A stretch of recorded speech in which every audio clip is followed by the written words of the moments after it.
اول حاجه هنحتاج كيلو دقيق، وبعد كده نبتدي بالمواد الجافه. نحط معلقه خميره فوريه معلقه كبيره، 3 معالق لبن بودر، 3 معالق كبيره سكر،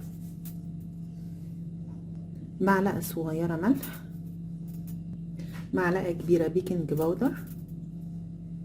بعدين نقلب كل المكونات الجافه دي كلها مع بعضها. زي ما قلت لكم احنا هنستخدم كيلو دقيق، الكميه اللي احنا عملناها كلها هنستخدم ليها كيلو دقيق كامل. احنا طبعا انا هنا بنستخدمها متعدد الاستخدامات، اللي عايز يستخدم اي نوع تاني هو بيحبه يستخدمه. قلبه كويس. بعدين نعمل بس ايه فتحه كده صغيره. بعدين نحط نص كوبايه زيت، طبعا يا ريت يكون زيت نظيف ما يكونش اي نوع زيت. هنحط 2.5 كوباية ميه دافيه. انا هحط دلوقتي 2 كوباية، وبعدين لو ما نشوف دي هيحتاج قد ايه وبعدين نعمله. هنبتدي نخلط كل المكونات كده بالسباتيلا في الاول قبل ما نحطه على العجان او المضرب.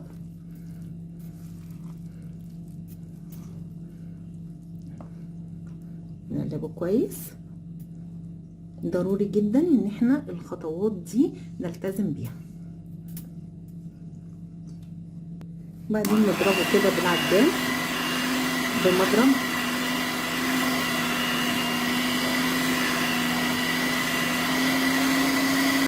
هي كده محتاجة ان احنا نحط نص كوباية مية دافية، نحطها اهي نص، ونبتدي نضرب كده.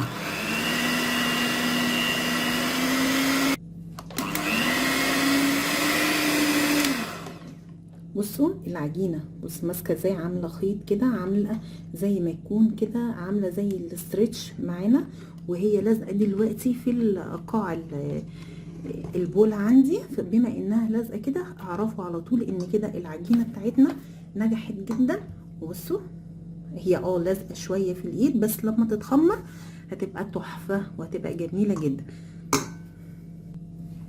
احنا يا دوب هنلمها بس كده بايدينا من البوله.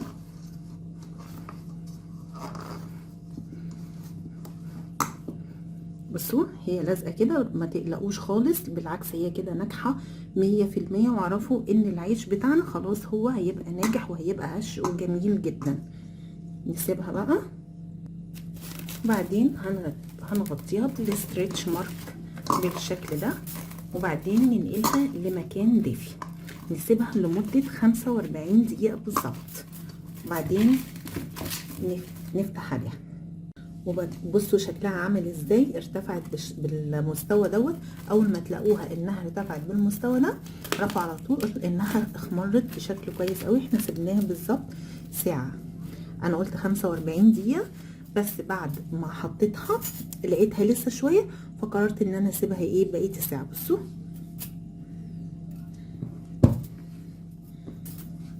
نلمها، نفضل بقى نلم العجينه زي ما انتم شايفين اهو. اديناها عجنه تاني اهي بالطريقه دي ونلمها. نبتدي بقى ناخد الحجم اللي احنا عايزينه. عايزينها كبيره عايزينها متوسطه، ناخدها نعملها بالشكل ده، ونبتدي نفردها كده على البلانشه. بعدين ناخدها نبتدي بقى نعملها كده، نلمها بالشكل ده ونبتدي نكورها بالشكل ده. وبعدين انا وسعت لنفسي اهو علشان تبان اكتر، انا بكورها كده. وبعدين بفردها تاني،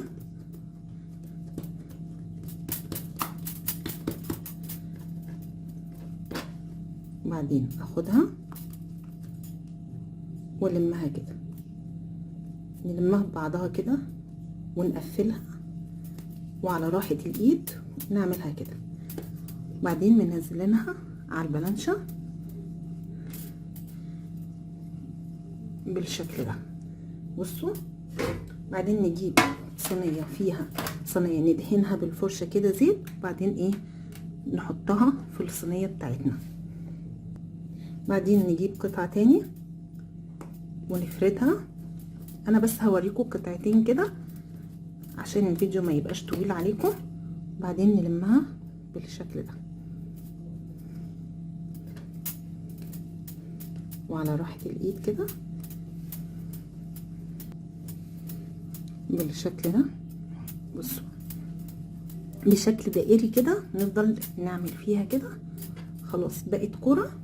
بعدين نحطها في الصينية اهي، نحطها في الصينية مع لازم يكون في تباعد بالشكل ده، تبقى متوسطة. ونكمل بقى بقية الكمية ونشوفها مع بعض. خلاص احنا حطيناهم كلهم في الصينية، المفروض بقى هي هتخمر. خلاص احنا سيبناهم يخمروا لمدة 10 دقايق، وجبنا هنا معلقة لبن بودر ومعلقتين مية ونقلبهم. ونبتدي بقى ندهن الوش. طبعا في لبن حليب عادي مفيش مشكلة، في مية بسكر نعملها ما ندهن بيها مفيش اي مشكلة، بس يفضل ان احنا نعملها بلبن بودر او لبن حليب. انا عملتها قبل كده بشوية مية وسكر كانت برضو جميلة جدا. ندهن بقى الكمية كلها. دهناهم. هنحط بقى شوية كده سمسم على الوش يدي كده نكهة كده بسيطة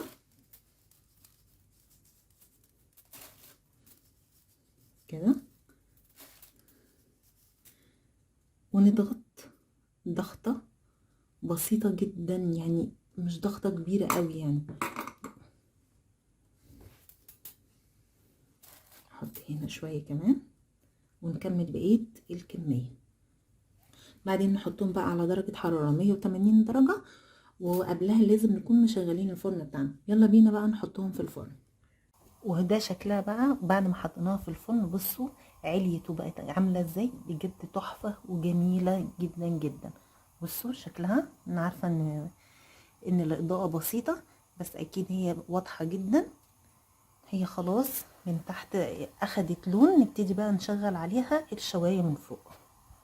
وده شكله بعد ما طلع من الفرن. بصوا هش وطري ازاي، بجد تحفة تحفة بجد. بس يا رب يكون الفيديو عجبكم. بس لو اول مرة لسه بتشوفوا متنسوش تعملوا لايك وشير وسبسكرايب.